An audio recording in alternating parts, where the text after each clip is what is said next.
أهلا بكم يا شباب. اليوم نتحدث عن منتخب العراق أسود الرافدين الذي يستعد لخوض تحدي جديد ومثير في بطولة كأس الخليج العربي خليجي 27. المنتخب العراقي يدخل البطولة بطموحات كبيرة ويسعى للدفاع عن حظوظه والمنافسة بقوة عن اللقب في واحدة من أقوى البطولات الخليجية وأكثرها جماهيريا.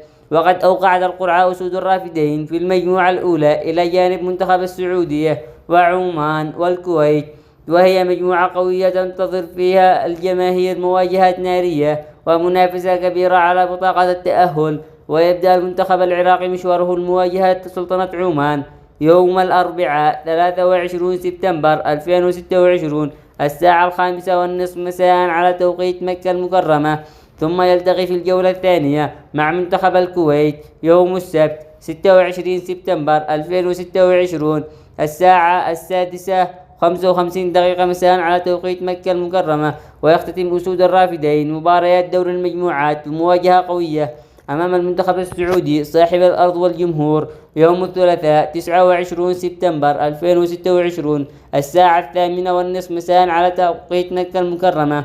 فهل يستطيع أسود الرافدين تقديم بطولة قوية والوصول إلى الأدوار النهائية؟ كل التوفيق لأسود الرافدين في مشوارهم الخليجي، ولا تنسوا دعمنا بالإعجاب بالفيديو والاشتراك في القناة ليصلكم كل جديد وحصريا في عالم الرياضة. كان معكم محمد الخولاني، ودمتم في أمان الله ورعايته.